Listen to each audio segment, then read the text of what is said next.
내가 들으니 사랑하는 말이 믿는 맘으로 주께 가오니 나를 영접하소서. 내가 매일 십자가 앞에 더 가까이 가오니 구세주의 흘린 보배 피로써 나를 정케 하소. 주여 넓으신 은혜 베푸사 나를 받아주시고 나의 품은 뜻 주의 뜻같이 되게 하여 주소서. 내가 매일 십자가 앞에 더 가까이 가오니 구세주의 흘린 보배 피로써 나를 정케 하소서. 주의 보좌로 나아갈 때에 어찌하니 기쁠까. 주의 얼굴을 항상 배우니 더욱 친근합니다. 내가 매일 십자가 앞에 더 가까이 가오니 구세주의 흘린 보배 피로써 나를 우리 4절로 찬양하겠습니다. 우리 구주의 넓은 사랑을 증량할 자 없으며 주가 주시는 참된 기쁨도 헤아릴 수 없도다. 내가 매일 십자가 앞에 더 가까이 가오니 구세주의 흘린 보배 피로써 나를 정케. 내가 매일 십자가 앞에 더 가까이 가오니 구세주의 흘린 보배 피로써 나를 정케 구세주의 흘린 보배 피로써 나를 정케 하소서. 내가 매일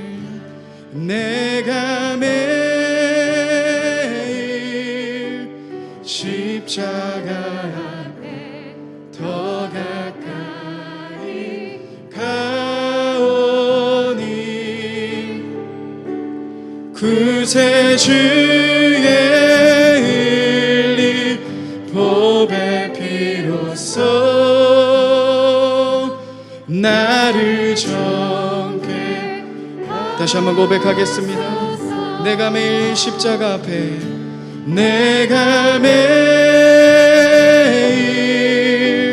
십자가 앞에 더 가까이 가오니 구세주의 흘린 보배 피로써 나를 정케 하소서.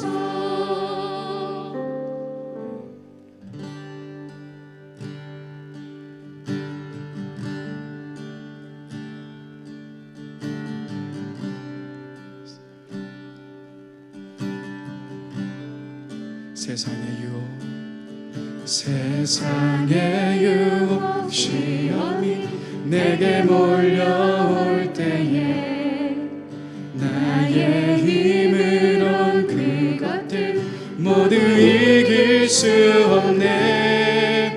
거대한 폭풍 가운데 위축된 나의 영혼 어찌할 바를 몰라 헤매이고 있을 때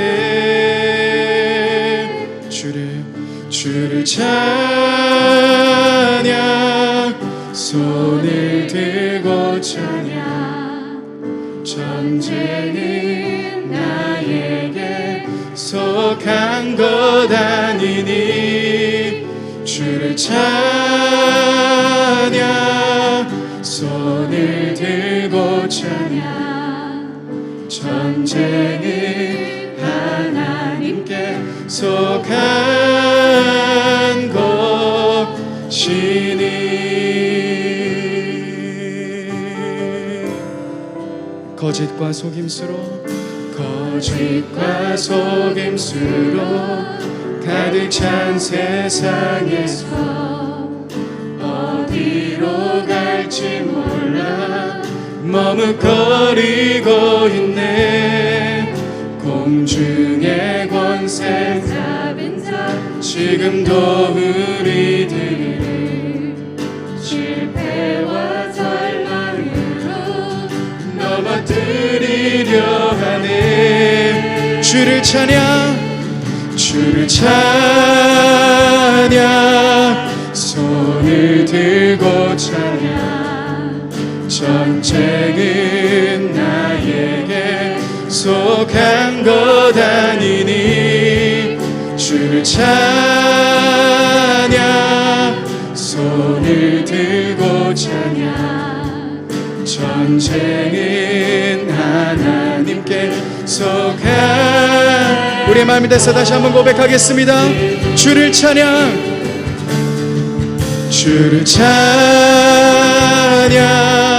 손을 들고 찬양 전쟁은 나에게 속한 것 아니니 주를 찬양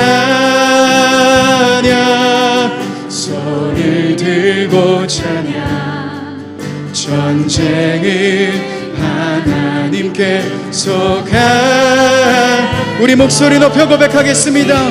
주위를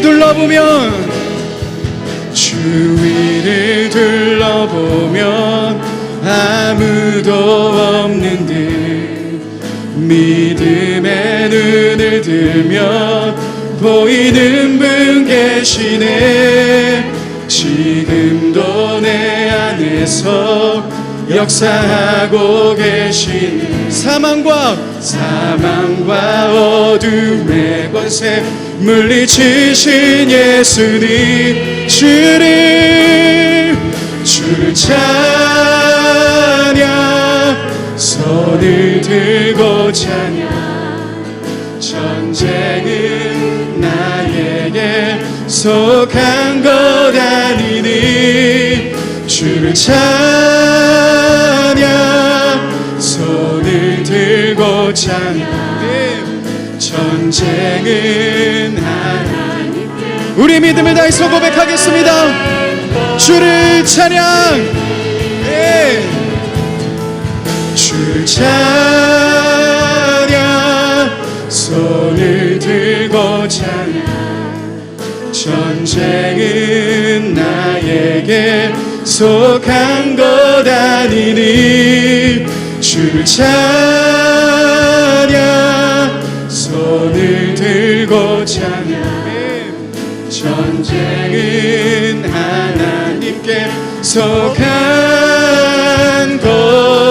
것이니 할렐루야 할렐루야 할렐루야 할렐루야 어린 양 할렐루야 할렐루야 주의 보혈 덮으사 모든 족속 모든 방언 모든 백성 열방이 모든 영광 모든 존귀 모든 찬양 할렐루야 할렐루야 할렐루야 할렐루야 어린 양 할렐루야 할렐루야 주의 보혈 덮으사 모든 족속 모든 방언 모든 백성 열방이 모든 영광 모든 존귀 모든 찬양 주께 드리네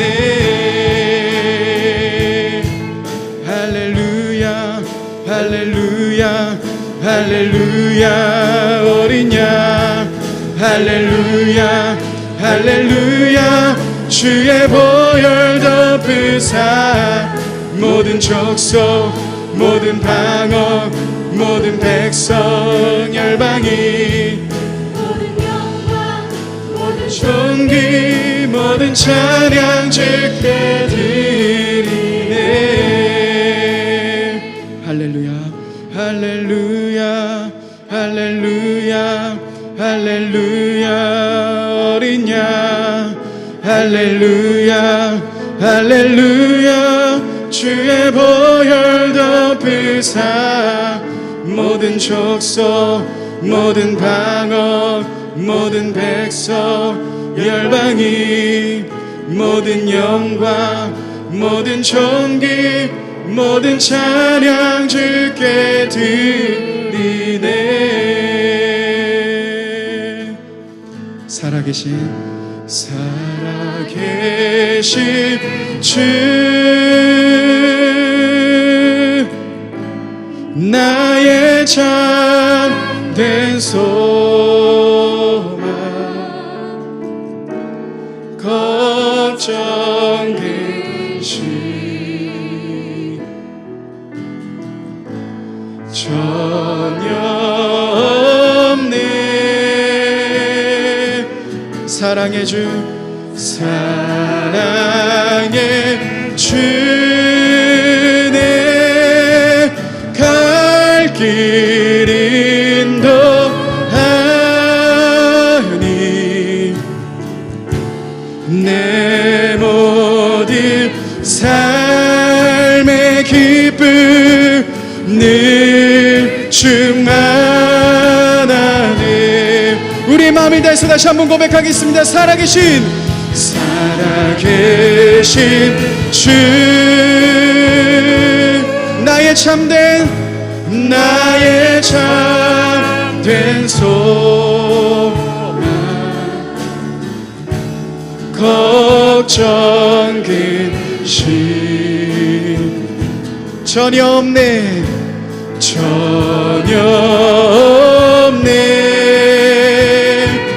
사랑의 주 내 갈 길 인도하니 내 모든 삶의 기쁨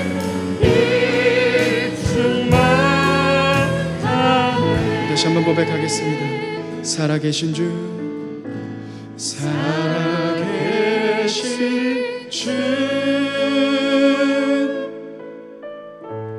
나의 참된 소망 걱정 근심 전혀 없네.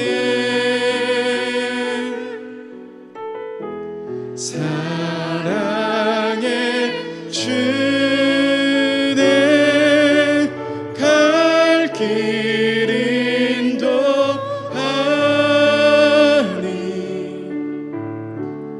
내 모든 삶의 기쁨 늘 충만하네. 우리 다시 한번 고백하겠습니다. 살아계신 주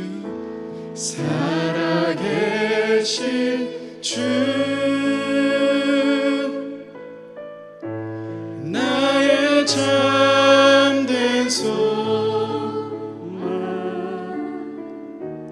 걱정 근심 전혀 없네.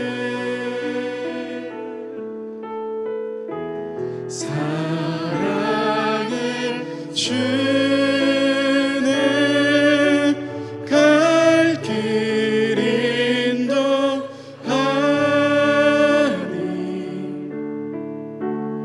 내 모든 삶의 기쁨 늘 충만하네. 여러분 이 시간 같이 한번 기도하며 나갔으면 좋겠습니다. 주님은 살아계십니다. 주님은 우리들의 모든 아픔과 모든 걱정과 근심과 염려들, 그 모든 마음들을 주님은 알고 계십니다. 또한 주님이 여러분들의 삶 가운데 우리들의 갈 길을 인도하십니다. 여러분 이 시간 그 주님을 바라보며 주님, 내가 주님 한 분만을 기대합니다. 내 모든 걱정과 근심에 매여 있는 것이 아닌 살아계신 주님을 예배하며 주님을 사랑하며 주님만을 갈망하기 원합니다. 이 시간 우리들의 모든 마음들을 드리며 같이 한번 이 시간 고백하며 나갔으면 좋겠습니다. 기도하시겠습니다. 주님, 우리들의 모든 마음 가운데 있는 그 깊은 어려움들과 그 깊은 어려움들 모든 마음들을 주님께 올려드립니다. 주님 인도하소서. 하나님을 갈망하는 마음으로, 하나님을 바라는 마음으로 우리 가운데 주시며, 하나님을 소망하는 마음으로 우리의 눈을 열어주시며, 하나님을 소망하는 마음으로 우리의 생각을 열어주시며, 아버지를 향한 소망의 생각 가운데로 더욱더 나아갈 수 있도록 주님 도와주시옵소서. 주여 인도하소서. 주님 우리 가운데 인도하소서. 오 주님 우리와 함께 하소서. 주님을 높이 바라보며 나아갑니다. 주님을 높이 바라보며 나아갑니다. 성령 안에 우리의 마음을 새롭게 하소서. 우리의 마음을 높여주옵소서. 여호와의 생명의 기름 부음이 오 주님 말지어다. 여호와의 인도하소서. 만지심이 주여 인도하소서. 오 주여 하늘의 소망들이 이곳 가운데 임하게 하여 주시옵소서. 하늘을 향한 온전한 여호와의 소망들이 이곳 가운데 임하게 하여 주시옵소서. 하나님을 바라보며 소망하며 나아갈 때 우리 가운데 부으시며 만지시는 여호와의 임재하심들이 경험되게 하여 주시옵소서.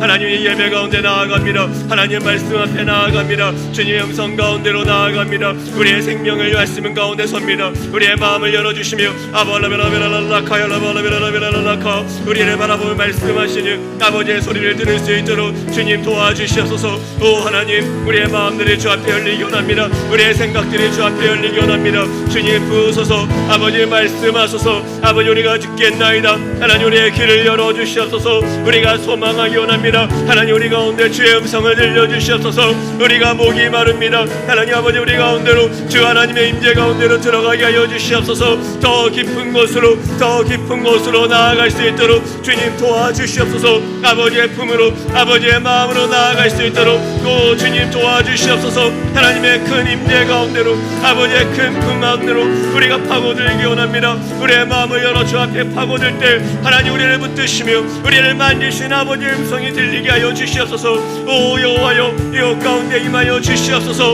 오 여호와여 이곳 가운데 임하여 주시옵소서. 오 여호와여 이곳 가운데 임하여 주시옵소서. 오 주님, 우리 한 가지만 더 기도하면 좋겠습니다. 하나님 이 시간 우리의 마음을 열어 더 깊은 아버지의 품으로 들어가기 원합니다. 우리의 생각과 염려와 두려움을 내려놓고 오직 우리가 이 시간 눈을 들어 주님 바라보기 원합니다.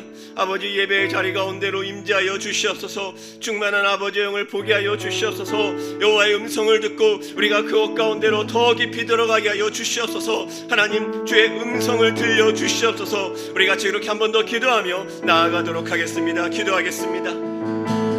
하나님의 음성을 들려주십시오. 더 깊은 자리로, 더 임재의 자리로, 하나님 말씀의 자리로, 하나님의 소망의 자리로 만지시는 주의 자리 가운데로 나아갑니다. 삶의 모든 지침과 삶의 모든 괴로움과 삶의 모든 피곤함과 모든 공감들을 벗어버리며 아버지 앞에 나아가오니 하나님 이 시간 문을 열어주시며 이 시간 하나님을 향한 소망함을 열어주시옵소서. 오 아버지를 향해 바라며 나아갑니다. 주님 도와주시옵소서. 우리의 생각과 우리의 마음을 열어서 만지시는 하나님의 음성 가운데로 서 있게 하여 주시옵소서. 하나님의 소리를 구합니다.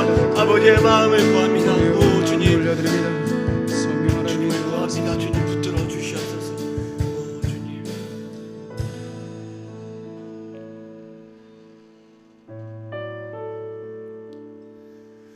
하나님 아버지, 우리가 주님 앞에 나와왔습니다. 세상의 삶들을 살며 하나님의 음성 가운데 목말라 주님 가란 마음으로 주 앞에 나와왔습니다. 이곳에서 주의 이름을 부르며 주님 가운데로 나아갈 때 우리 가운데로 응답하여 주시며 하나님의 크신 얼굴을 이곳 가운데 드러내어 주시옵소서. 세상의 헛된 생각을 벗어버리며 우리의 눈과 마음이 이 시간 주님 바라보며 하나님 한 분 가운데로 충만할 수 있도록 주님 도와주시옵소서. 갈급한 심령 가운데 아버지의 말씀을 더하셔서 우리의 마음이 오직 여호와를 붙들며 굳건히 서 있는 믿음의 사람으로 나아갈 수 있도록 주님 도와주시옵소서. 주님, 주님의 임재로 이곳을 덮어 주시옵소서. 주님의 영광으로 이곳을 가득히 채워 주시옵소서. 감사드리며 예수님의 이름으로 기도합니다. 아멘.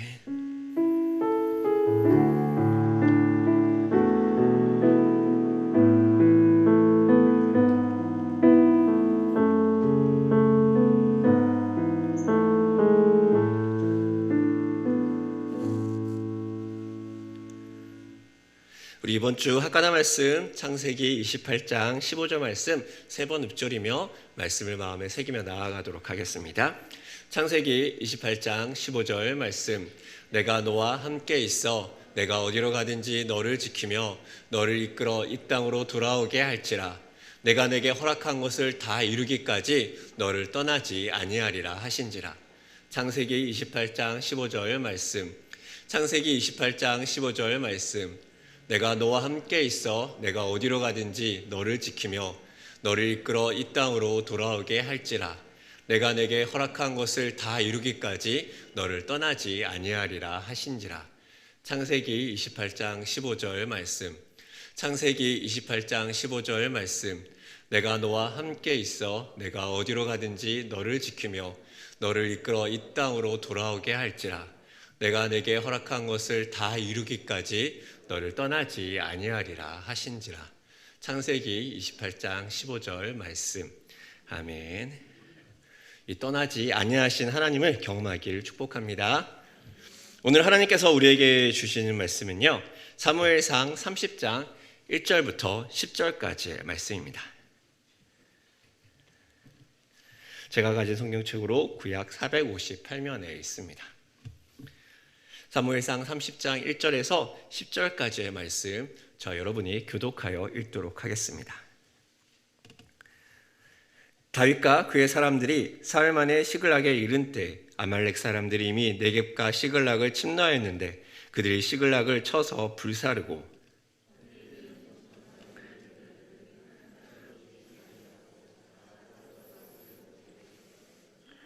다윗과 그의 사람들이 성읍에 이르러 본즉 성읍이 불탔고 자기들의 아내와 자녀들이 사로잡혔는지라.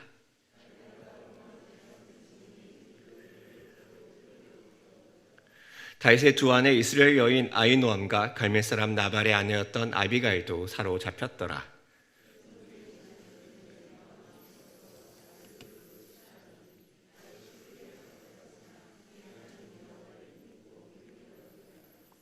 다윗이 아히멜렉의 아들 제사장 아비아달에게 이르되 원하건대 에봇을 내게로 가져오라. 아비아달이 에봇을 다윗에게로 가져가매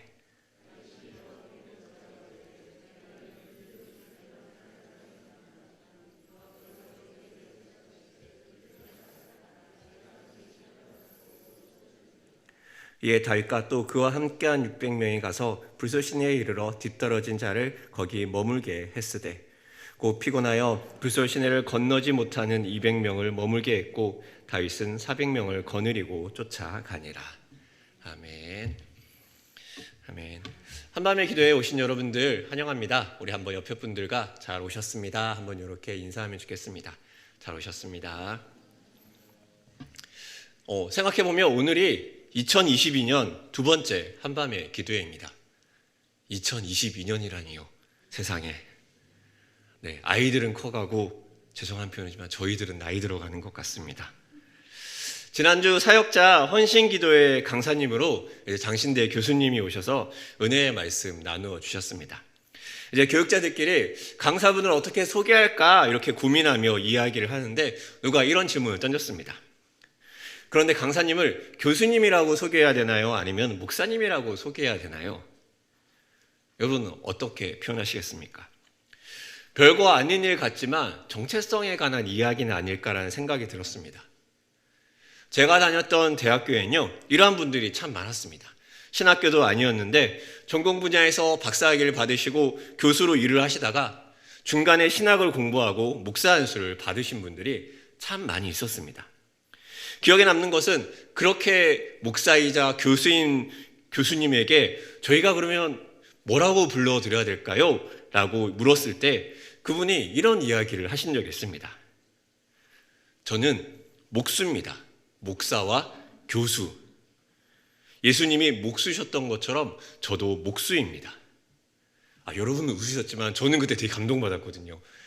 목사와 교수는 목수구나. 예수님을 닮아가는구나. 되게 뭔가 멋있어 보인다는 생각이 들어갔고요. 그래서 지난주 강사분 소개를 어떻게 할까 막 얘기를 하는데 교수님, 목사님 이렇게 할 때 제가 담대하게 톡에다 이렇게 올렸습니다. 목수님이라고 하지요. 딱 당당히 딱 올리자 사람들의 반응이 어땠냐면요. 아무 말도 없었습니다. 마치 얘가 아무 말도 안 했던 것처럼 조용히 지나갔습니다. 그래도 제 마음속엔 목수님이십니다. 제가 청소년기를 보냈던 교회에 정말 훌륭한 선배들이 많이 있었습니다. 예전에 그 한국교회에서 정말 그렇게 뜨겁게 앞서 나갔던 선배들이 많이 있지 않습니까? 그런 선배들의 등을 보면서 후배들이 자라가는 것 같습니다. 그 선배는요, 경제적으로 어려웠지만 정말 믿음으로 잘 이겨내며 승리하는 삶을 살았습니다. 그래서 후배들이 참 많이 도전을 받고 그 형의 뒤를 보면서 참 많이 신앙생활을 했었습니다. 그리고 신학교로 방향을 정하고 진로를 잡습니다. 그 형의 열정을 생각하면 당연한 일이라고 생각하였습니다. 반면에 좀 가정의 형편이 여러 가지 어려운데 괜찮을까 그런 걱정도 했습니다. 열심히 신학교 생활을 하다가 그 형님이 군대를 다녀옵니다. 군대를 갔다 온 사이에 가정이 점점 더 어려워지자 그 형은 알바를 위해서 회사에 취업을 했습니다. 알바를 하면서 생전 처음 많은 돈을 받게 되고 그 많은 돈으로 가정을 돕는 기쁨을 그 형은 누리기 시작합니다. 그리고 그 형과 하나님의 경력은 그것으로 멈춰 버렸습니다.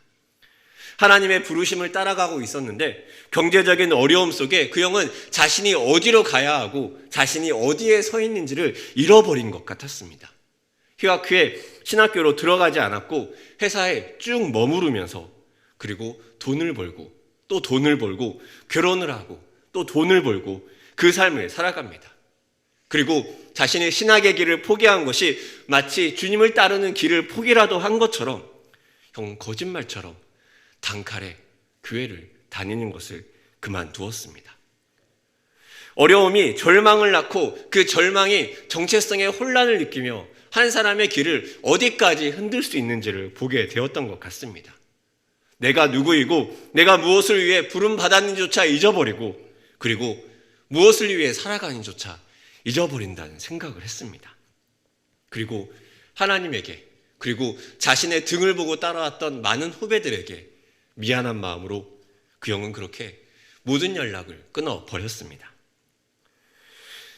그 형을 보면서 참 많은 생각을 하게 됩니다. 길을 잃을 때 어떻게 해야 될까? 오늘 우리는 다윗의 삶을 보게 됩니다. 강야를 떠돌던 다윗의 삶, 우리가 아는 것처럼 비참하고 처참하지 않았습니까? 하나님의 인도하심으로 믿음의 발걸음을 뗀 다윗은 삶의 어려움에 발걸음을 처음 시작하게 됩니다. 그렇게 블레셋 땅에 정착했던 다윗의 선택은 오랫동안 강야에서 너무나 지쳤던 다윗의 악수는 아닐까 생각해 보게 됩니다. 이스라엘 사람이지만 이스라엘 왕에게 쫓겨 강야를 떠들고 이제 자신이 그토록 공격하고 싸웠던 블레셋 사람의 용병으로 다윗이 들어가게 된 것입니다. 다윗은 이 순간 이스라엘 사람일까요? 블레셋 사람일까요? 마치 영화에서나 보는 것 같은 이중생활이 시작됩니다. 이 이중생활은 사울의 마지막 전투를 앞두고 다윗에게 선택의 어려움을 안겨줍니다. 블레셋 군으로 유다와 맞서 싸울 것인가? 아니면 자신을 버린 유다를 위해 싸울 것인가? 그 고민이 앞선 사무엘 29장에 있습니다. 그리고 그가 어찌할 수 없는 그것은 하나님이 블레셋 장수의 입을 통해 다윗이 어떠한 자인지를 확인해 줍니다. 사울은 천천히요, 다윗은 만만이라. 다윗이 가장 잘 나갔을 때, 화려했을 때의 그 시간들을 블레셋 사람들은 기억하고 있습니다. 다윗에게 이 강야는 사무엘의 기름 부음으로 시작됐습니다. 하나님이 세우신 왕으로 사울이 이탈을 합니다. 새로운 리더를 찾는 사무엘에게 하나님을 다윗을 알려주셔서 아버지 집의 가장 작은 자, 양을 치는 보잘것없는 막내를 갑자기 왕의 후보로 세웁니다. 그리고 다윗은 인생의 힘든 여정을 길게 오랫동안 시작합니다. 다윗이 그럼에도 불구하고 강야를 이렇게 오랫동안 떠돌아다니면서 다윗의 마음에 두고 있던 그 중심의 가장 귀한 소망, 가장 귀한 열망은 무엇이었을까요? 바로 이스라엘의 하나님. 그 살아계신 하나님이 자신을 사용하고 자신에게 기름 부으셨고 그 하나님의 계획하고 목적하신 것을 반드시 이룰 것이라는 그 믿음 아니었을까요? 다윗에겐 정체성이 있습니다. 하나님이 기름 부은 자. 그것이 다윗의 정체성입니다. 그것을 위해 이스라엘의 위기 앞에서 블레셋과 맞서 싸웠고 그리고 이스라엘의 어려움 속에서 전쟁터로 나아가 수없이 성벽을 뛰어다니며 그렇게 용사의 삶을 살았던 것 아닙니까? 그는 지금 내가 그 다윗이다, 제대로 말도 하지 못한 채 숨죽이고 살아가고 있습니다. 마틴 스콜세지 감독이 연출한 디파티드라는 영화가 있습니다. 레오나르도 디카프리오가 나오는 영화인데요. 거기서 레오나르도 디카프리오는 빌리라는 역으로 나옵니다. 그의 가정은 처참합니다. 그의 가정과 삼촌과 사촌이 갱단으로 죽임을 맞이한 비참한 상황입니다. 그는 어릴 때 결심합니다. 나는 경찰이 될 것이야. 절대 우리 삼촌처럼 갱단이 되지 않을 거야. 그리고 경찰학교에 들어갑니다. 우수한 성적으로 경찰학교를 졸업할 때쯤 그를 눈여겨본 반장이 그에게 이야기를 합니다. 자네 진짜 경찰인 척 하고 싶나? 아니면 진짜 경찰이 되고 싶은가? 그는 반장의 이 도전에 응답하고자 그는 진짜 경찰이 되기 위해 갱단의 비밀 첩자로 들어갑니다. 그는 경찰이지만 갱단처럼 살고, 그는 경찰이지만 갱단과 같은 일을 똑같이 하고 살아갑니다. 그리고 갱단에서 인정받습니다. 그리고 점점 더 높은 지위로 올라갈 때 경찰에도 자신과 같은 첩자가 있는 것을 보게 됩니다. 즉 갱단이 경찰에 첩자를 심어둔 것입니다. 그리고 그는 고민합니다. 내가 평생 계속 갱단으로 살아가는 것은 아닐까? 나는 경찰로 돌아갈 수 있을까? 나는 과연 어떻게 될 것인가? 스스로 혼란에 빠지게 될 즈음 이 자신이 경찰이라는 것을 아는 유일한 사람 반장이 갱단에 의해 죽음을 맞이합니다. 이제 이 빌리가 경찰이었고 이 자신의 목표를 이루기 위해 위장으로 침투했다는 것을 아는 사람이 경찰 조직에 사라져 버리게 됩니다. 모든 것이 믿을 수 없고 혼란스럽고 정체성을 잃어버린 그 상황으로 흘러가게 됩니다. 그리고 이런 정체성의 혼란은 지금까지 자신의 가족의 어려움 속에서 나는 경찰이 될 거야 라고 살아왔던 빌리의 인생을 흔들어 버립니다. 다윗과 함께하는 사람들도 그러한 혼란 속에 있는 것은 아닙니까? 그런 혼란 속에 있다가 다윗은 블레셋 사람들에게 거절을 당하고 자신의 집인 시글락으로 돌아옵니다. 이 시글락으로 돌아오자마자 다윗이 목격한 건 무엇입니까? 블레셋 사람들이 아벡에서 그리고 시글락까지 이르는 이 거리가 무려 한 100km 정도 되는 거리라고 합니다. 다윗은 사흘 만에 이 100km 되는 거리를 걸어서 자신의 살고 있는 시글렛으로 걸어옵니다. 그 말은 무엇이냐? 하루에 약 33km를 열심히 걸어서 시글락으로 돌아오기 위해 발걸음을 재촉했다는 것이죠. 다윗은 급하게 옵니다. 유다와 블레셋이 나라의 명운을 걸고 싸우는 위급한 상황에서 그가 어디에 있어야 될지 고민하며 자신이 살고 있는 시글락으로 온 것 아니겠습니까? 그런데 이 시글락에서 그가 목격한 것은 처참한 상황입니다. 오늘 본문 1절의 말씀인데요. 1절의 말씀 같이 한번 읽도록 하겠습니다. 앞에 화면에도 나옵니다. 시작. 다윗과 그의 사람들이 사흘 만에 시글락에 이른 때에 아말렉 사람들이 이미 네겝과 시글락을 침노하였는데 그들이 시글락을 쳐서 불사르고. 어떤 상황입니까? 아말렉 사람들이 다윗과 그 건장한 사람들이 비운 사이에 자신의 시글락을 침범하여서 약탈을 하고 아이들과 그리고 아내들까지 모두 다 끌고 가버린 상황입니다. 시글락에 돌아오는 길입니다. 우리 고향이 보일 거야. 우리 살고 있는 집이 보여. 그러는데 이미 아말렉 사람들이 지른 불이 보이고 처참한 환경이 보입니다. 다윗과 아말렉 사람들은 악연이 있죠. 사무엘상 27장 8절에 보면 다윗과 그의 사람들이 올라가서 그술 사람과 기르스 사람과 아말렉 사람을 침노하였으니 그들은 옛적부터 술과 애굽 땅으로 지나가는 지방의 주민이라. 사실 단초는 다윗이 제공했습니다. 다윗이 아말렉과 그 주변의 나라들을 계속해서 침노하였고 약탈하였습니다. 블레셋 왕의 눈을 가리기 위해서 자신이 유다와 척을 졌다는 것을 보여주기 위해서 유다 사람 대신 아말렉과 주변 사람들을 하나씩 하나씩 침략하고 그 노략품으로 자신이 유다 네겝과 겐 사람의 네겝을 침공했다고 거짓말을 했던 것입니다. 다윗이 근데 용의 주담을 보입니다. 그는 혹시라도 이 자신이 이런 짓을 했다는 것을 사람들이 알려질까 봐 모든 남녀를 살려두지 않고 다 죽이는 일을 합니다. 즉 다윗이 아말렉 사람들을 침략했다는 것을 본 사람은 다 죽는 것입니다. 다윗이 이렇게까지 잔인한 행동을 한 이유는 하나입니다. 블레셋 사람의 눈을 가리기 위해. 그래서 어떤 신학자는 오늘의 본문이 27장에 아말렉 사람들의 복수다라고 얘기하기도 합니다. 하지만 다윗이 모든 사람을 죽였기에 어쩌면 그 소문이 나지 않았고 여전히 비밀 보안이 잘 되는 상태에서 유다와 블레셋이라는 큰 전투를 앞둔 상황에서 주변의 작은 도적대들이 그 틈을 타서 침략했을 거라는 생각도 하게 됩니다. 중요한 것은 다윗의 살고 있는 마을이 노략을 당했고 그리고 그 노략당한 것을 지금 보고 있던 것입니다. 자, 한번 생각해 보십시오. 다윗과 함께 시글락으로 돌아온 사람들, 이 사람들은 어떤 사람들입니까? 다윗과 함께 광야를 떠돌던 사람들입니다. 아들람 굴에 있을 때 다윗에게 몰려든 그 설명들 이렇습니다. 환난 당한 자, 모든 자와 빚진 모든 자와 마음이 원통한 자, 이들이 다 함께 모여서 다윗의 공동체를 이루었고 함께 광야를 떠돌다가 오늘 시글락까지 온 것입니다. 대적에게 둘러싸이며 원수로 인해서 앞이 보이지 않던 자들이 다윗의 하나님에게 소망을 가지고 온 자들입니다.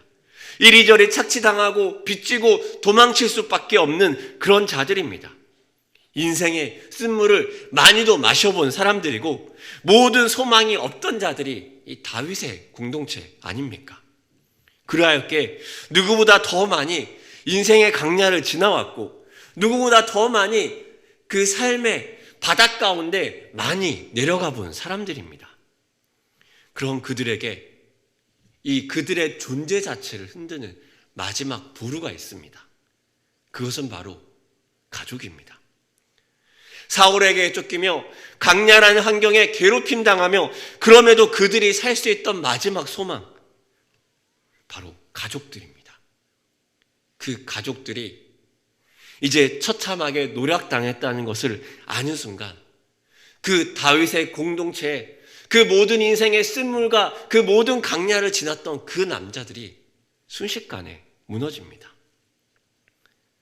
유랑하고 도망다니던 자들의 소망이 무너집니다. 이 모습이 어떠한지 오늘의 본문의 4절 말씀은 이렇게 그 장면을 표현하고 있습니다. 같이 4절의 말씀 한번 같이 읽어보도록 하겠습니까? 시작. 다윗과 그와 함께한 백성이 울 기력이 없도록 소리를 높여 울었더라. 울 기력이 없도록 소리 높여 울었더라. 이렇게 울어보신 적이 있습니까? 이미 이 남자들은요 100km나 되는 거리를요 3일 만에 열심히 빠른 걸음으로 달려온 사람들입니다. 그렇게 지금 그들의 몸과 마음은 지쳐 있을 것입니다. 600명이 그 힘든 일을 마치고 딱 돌아와서 이제 그들은 마지막 남은 힘을 짜서 무엇을 하냐면 그 자리에 주저앉아 울고 있습니다. 이 모습이 어떻게 보이십니까? 인생의 많은 쓴물과 인생의 많은 광야를 지나왔던 그 다윗 공동체의 사람들이 다 손을 놓고 포기하고 울고 또 웁니다. 울음이 또 다른 울음을 불러일으킵니다. 울다 보면 울음이 더 커집니다. 그렇게 울음이 더 커지고 더 울다 보면요 나중에 울음 소리가 안 나옵니다. 울음 소리가 안 나올 때쯤이면 온몸의 힘이 다 빠진 상태입니다. 우는 것도 체력이 필요하죠. 그렇게 울다가 마지막엔 거의 그저 온몸을 떠는 경우가 생깁니다. 그리고 시간이 지나면 온몸을 떠는 것도 소리 내는 것도 멈추어 버리고 그저 초점을 잃고 그저 눈에 눈물은 맺혔지만 그 눈물도 말라버리고 머리는 멍해집니다. 아무 생각이 들지 않습니다. 600명의 남자들이 그 불타는 마을에서 잡혀간 그들의 아내와 아이들을 생각하며 그들은 주저앉아 울고 있습니다. 불과 사흘 전까지만 해도 블레셋과 싸울지 유다와 싸울지 어디라도 싸울 것이다 말했던 그 남자들이 말입니다. 그렇게 멍하게 있다가 그 남자들이 이야기합니다. 다윗을 돌로 치자. 다윗을 돌로 치자. 이것은 어떻게 보면 심판의 행위입니다. 책임을 묻는 법적인 의식입니다. 무엇에 대한 책임입니까? 내가 공고함과 환난과 그것을 피해서 다윗 공동체에 왔는데, 다윗 공동체에 하나님의 날개 그늘 아래 왔는데, 사울에게 쫓기던 그 다윗이 자신의 아내도 자신의 자녀들도 자신이 가장 소중한 그 하나도 지켜주지 못했다는 그 다윗에 대한 분노요, 하나님에 대한 원망 아니겠습니까? 함께 공동체를 이루며 함께 목숨을 걸고 왔던 자들이 이제 그들의 그 리더인 다윗에게 모든 책임을 돌립니다. 우리 가족, 아내와 자식조차 지켜주지 못한 다윗을 우리의 왕에서 해임하려 합니다. 이들의 무력함과 이들의 절망감이 느껴지십니까? 모든 손에 힘을 빠진 채 그들은 초점 없는 눈으로 결정합니다. 다윗을 돌로 치자. 어쩌면 그들은 그 뒤에 그럴지도 모릅니다. 다윗을 돌로 치고 우리도 함께 죽어버리자. 절망은 그렇게 우리를 삼킵니다. 특별히 절망은 자신의 정체성을 흔들고 흔들린 정체성은요, 더 깊은 절망으로 사람을 빠뜨립니다. 절망이 먼저인지 정체성의 혼란이 먼저인지 알 수 없는 상태로 지금 다윗의 공동체는 뿌리부터 흔들립니다. 이러한 절망에 집어삼킨 당했을 때의 특징은 무엇입니까? 가장 큰 특징은요, 깊은 절망 가운데 있다는 가장 큰 특징은요, 소망이 보이지 않는 것입니다. 3절에 보면 말하지 않습니까? 성읍은 불탔고 아내와 자녀들은 사로잡혔다. 냉정하게 이 말을 분석해 보십시오. 성읍은 불탔지만 아내와 자녀들은 사로잡혔다. 그렇다면 무엇입니까? 이들은 살해당한 것이 아닙니다. 불타고 있다면 아직 그들이 자리를 비운 지 오래되지 않았다는 말입니다. 냉정하게 상황을 보면 침략한 자들의 수가 많지 않고 여자와 아이들을 잡아갔기에 그들이 도망하는 속도도 그리 빠르지 않을 것입니다. 그렇다면 소망이 있지 않습니까? 그렇다면 뭔가 어떻게든 되찾아오고 어떻게든 회복할 수 있는, 냉정하게 바라보면 전략들이 세워질 수 있지 않습니까? 그런데 울 기력이 없도록 울어버린 남자들에게는 이게 보이지 않습니다. 절망에 사로잡힌 사람들에게는요, 보이지 않습니다. 팽팽하던 줄이 툭 하고 끊어져 버리듯이 그들은 그저 포기하고 울고 무엇인가 그들의 분노를 쏟아내 한 사람을 찾습니다. 지금의 상황에 대한 객관적인 해석도, 어떻게 풀어갈지에 대한 그들의 방법도 보이지 않습니다. 절망에 나올 방법이 없어 보이지 않습니까? 그들은 질문하지 않을까요? 그들은 지금 고향을 떠나서 뭐하고 있는 것일까요? 블레셋 사람들의 땅, 이 시글락에서 그들은 지금 무엇을 하는 것입니까? 고향에서 탄압당하고 억울하고 환난당해서 그냥 거기서 죽으나 여기서 죽으나 뭐가 다르겠습니까? 그들이 여기까지 온 이유, 그들이 고생하며 수고하며 여기까지 버티고 온 이유, 그것은 무엇입니까? 이스라엘의 기름 부음 받은 자, 하나님이 함께한 자, 하나님의 마음이 합한 자, 그 다윗을 위함이 아니었겠습니까? 다윗을 지키는 것을 자신의 인생의 사명으로 알고 그래서 공동체로 있으려고 하고 하나님의 백성이 되는 것을 기뻐하였기에 함께 강약까지 온 자들이 아닙니까? 그런 그들이 자신의 어쩌면 존재의 이유일지 모르는 그 다윗을 돌로 치고 모든 것을 끝내려 합니다. 다윗에겐 이 상황이 얼마나 절망적일까요? 다윗도 고난, 고통, 좌절, 절망 익숙할 것입니다. 우리보다 더 전문가일 것입니다. 극심한 외로움에 있어봤고 생명의 위급함을 느껴봤고 모든 소망이 끊어진 것도 경험해본 그 다윗 아닙니까? 우리가 마치 코로나를 지나오던 것처럼 이제 어려움이 끝나 보인다, 뭔가 빛이 보인다 생각하는 기대감이 생겼다가 주저앉기를 몇 번이나 반복하지 않았습니까? 그리고 이제 마침 마지막 숨구멍을 딱 끊어놓는 것처럼 자녀와 아내마저, 다윗의 아내마저도 잡혀갑니다. 이러한 다윗의 절망, 이 시글락 공동체의 절망, 여러분에겐 낯선 것입니까? 내가 이스라엘의 기름 부음 받은 자인지 블레셋의 신하인지 나는 누구인지 그것도 잃어버린 채 길을 잃고 그저 좌절과 절망감에 모든 힘을 쏟아버린 채 무기력함으로 초점 잃은 눈으로 삶을 살고 있는 것, 우리에게 낯섭니까? 코로나 기간을 지나면서 제가 아내에게 계속했던 말이 있습니다. 아내가 아마 지겹다고 할 거예요. 제가 계속했던 말은 뭐냐면요, 여보 설교가 안 써져 입니다. 처음에 아내가 그래 기도해야겠네 그렇게 얘기하다가 나중에 여보 설교가 안 써져 그러니까 한마디 합니다. 지금 벌써 몇 달 됐는데 그래도 굴하지 않고 설교가 안 써져 그러면 아내가 이제 냉정하게 한마디 합니다. 한 1년 된 것 같아? 네. 코로나 기간에 갈수록 무슨 말을 해야 될지 모르는 제 모습을 봅니다. 성경을 분석하고 해석을 내려놓을 수 있지만, 그런데 이 성도들의 삶에 들어가서 이 말씀이 어떻게 그들의 삶에 살아있을까 고민하면 막막해지고 답답해집니다. 어떻게 사십니까? 여러분이 이 절망 속에서 어떻게 살아가고 있습니까? 뭔가 여러분이 이 속에서 하나님을 붙들고 뭔가 소망하는 그 마음들이 있습니까?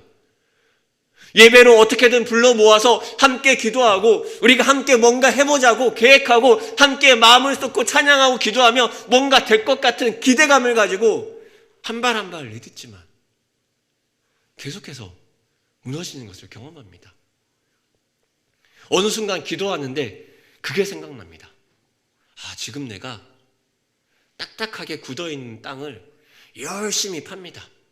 땀 뻘뻘 흘리며 죽을 힘을 다해서 딱딱하게 굳어있는 땅을 열심히 팝니다. 그러고 나서 그 땅을 다시 덮습니다. 그리고 또 땅을 팝니다. 또 땅을 덮습니다. 이것을 전문용어로 뭐라고 하죠? 삽질한다. 버팁니다. 그래도 뭔가 있겠지. 코로나의 상황도 왔다 갔다 합니다. 위드 코로나. 그래 다시 일상에 회복되겠구나. 돌아가겠구나. 막 고민하며 할 수 있는 걸 해봅니다. 함께 더 초청하고 함께 더 한밤을 더 이렇게 많은 사람이 할 수 있도록 열어놓고 같이 더 기도해보고 함께 기도의 불을 만들어보고 함께 좀 더 이겨낼 수 있는 걸 해보자. 그리고 지금 우리는 오늘 거리두기가 3주 더 연장됐다는 이야기도 듣습니다.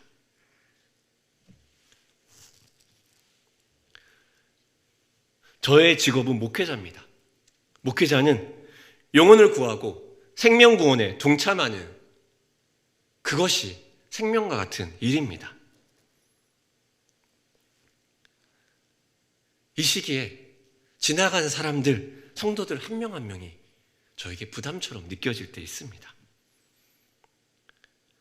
어떻게든 영적인 걸 공급하고 어떻게든 함께 무엇인가 하나님을 향해 나가야 될 것 같은데 어떻게든 무엇인가 더 해줘야 될 것 같은데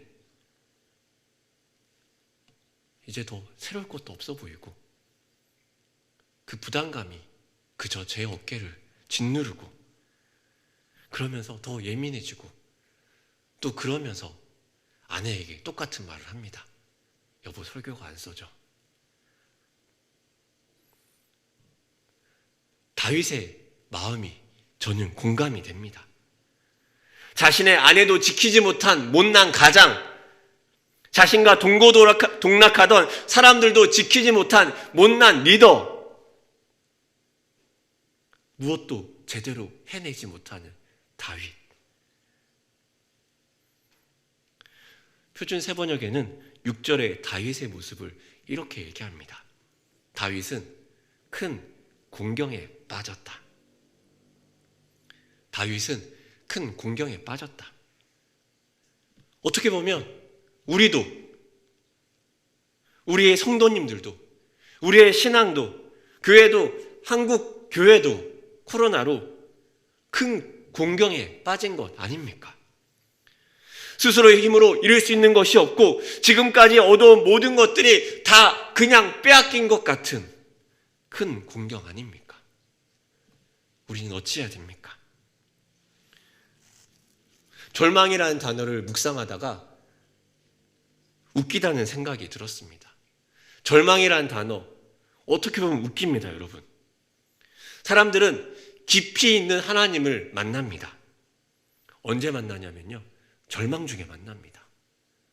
사람들은 절망이 너무 죽을 것 같이 힘들다고 말하는데 시간이 지난 사람은요, 절망 속에서 가장 행복했다고 이야기합니다. 사람들은 기뻐했다고 합니다. 언제 기뻐하냐 물어보면 절망이 지나가고 기뻐한다고 이야기합니다. 가장 바닥까지 내려가는 큰 공경과 큰 절망 속에 그 사람들은 기쁨을 누린다고 합니다. 절망 웃기지 않습니까? 그 절망이라는 것은 지금 다윗의 공동체가 아말렉의 습격으로 끝이 났다. 그 기사의 제목으로 모든 것이 끝날 수 있을 때 다윗이 절망 속에 하나의 빛을 봅니다. 6절의 말씀입니다. 같이 6절의 말씀을 함께 읽어보도록 하겠습니다. 시작. 백성들이 자녀들 때문에 마음이 슬퍼서 다윗을 둘로 치자 하니 다윗이 크게 다급하였으나 그의 하나님 여호와를 힘입고 용기를 얻었더라. 아멘. 다윗이 지금 어떤 선택을 합니까? 그의 하나님 여호와를 힘입고 용기를 얻었더라. 다윗은 자기가 믿는 주 하나님을 더욱 굳게 의지하였다.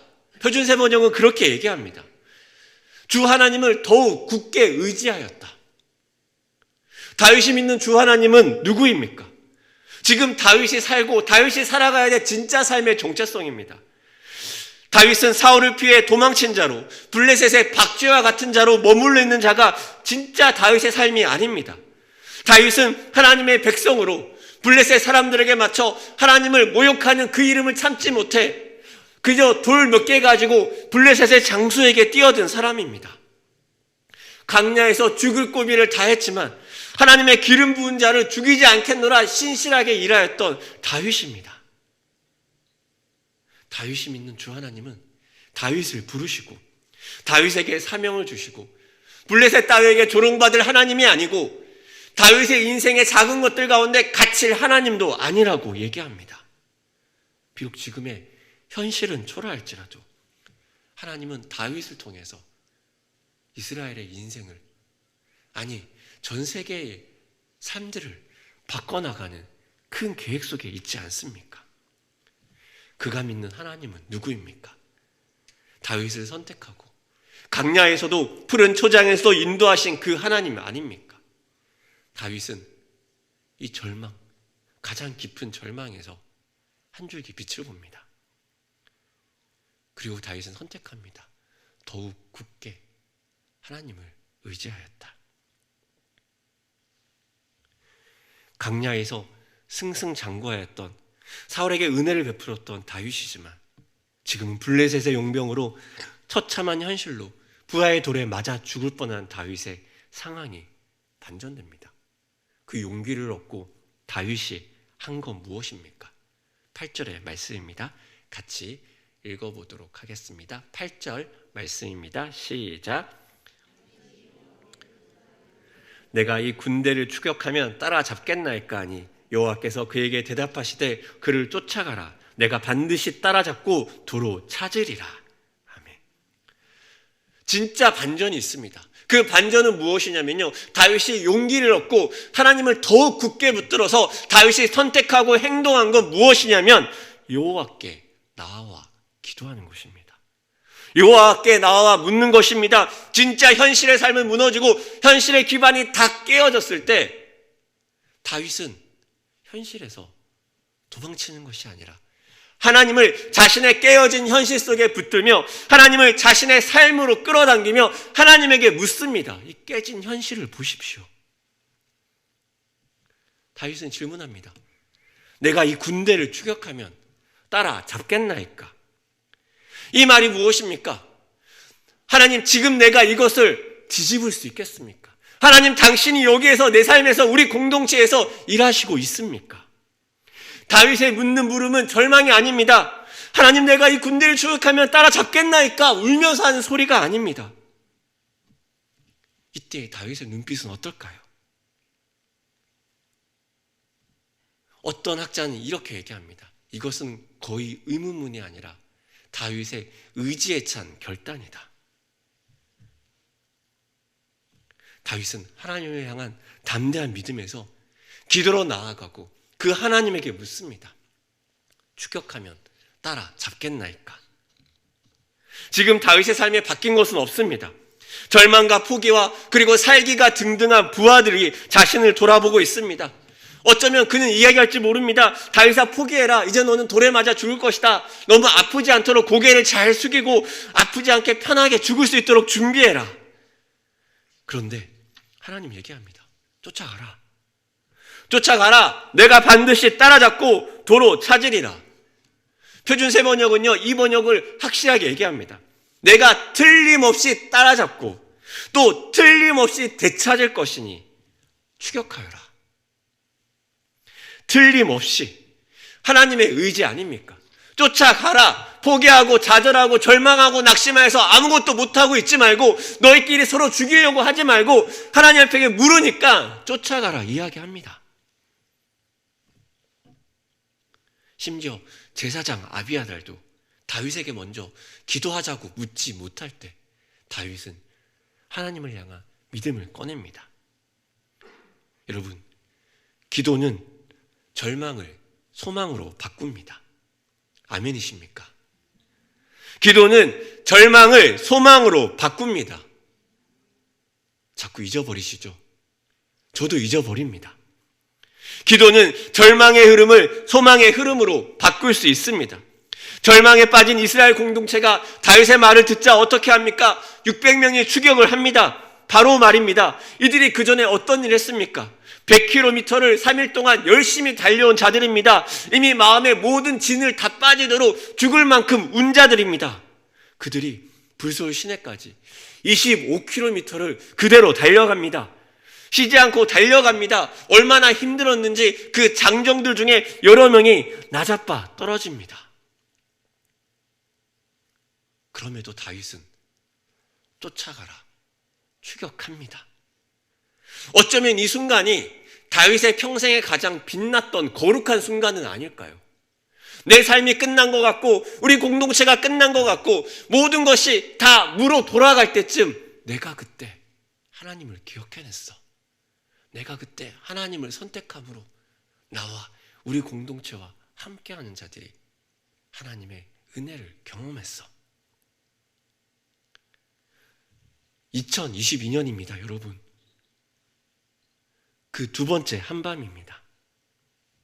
2022년을 시작하는 우리의 걸음도 그러해야 하지 않겠습니까? 이 자리는 한밤의 기도의 자리입니다.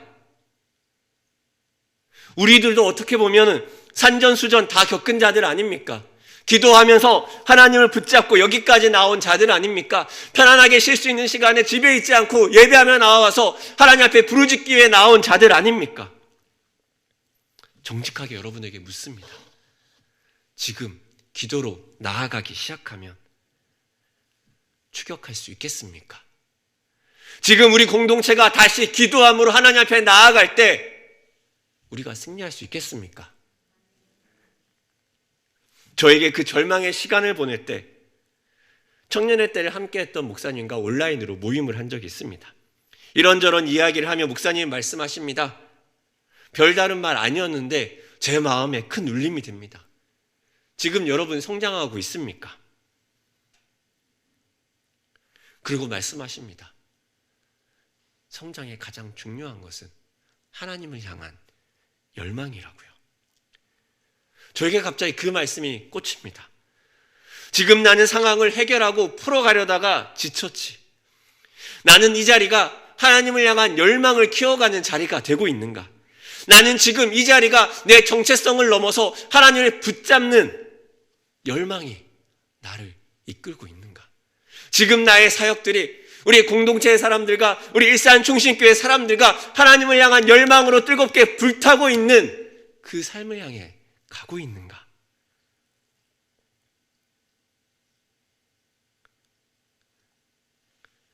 제 마음 안에 하나님의 음성이 대답합니다. 내가 믿는 주 하나님이 함께 보고 계신다. 그 하나님이 저를 부른다는 생각이 들었습니다. 다시 더 뜨거운 기도의 자리로, 그럼에도 불구하고 하나님을 붙드는 자리로, 그럼에도 불구하고 함께 하나님 앞에 자라가는 열망의 자리로 말입니다. 사랑하는 여러분, 여러분은 어떻습니까? 코로나로 물리적인 많은 빼앗긴 것들은 생각합니다. 그런데 우리의 믿음과 우리의 열망과 우리의 신앙들, 그 빼앗긴 것들은 어떻게 하고 있습니까? 다시 찾으러 쫓아가시겠습니까? 절망하며 낙심하며 다 포기하자 내려놓고 두 손 두 발 다 놓고 있지는 않습니까? 담대하게 하나님을 붙잡고 담대한 믿음의 용사로 살았던 우리의 삶이 있지 않습니까? 영적인 절망에 다 포기하고 무기력과 절망을 친구로 삼아 기도의 자리에 나오지만 그저 머물러 있는 우리는 아닙니까?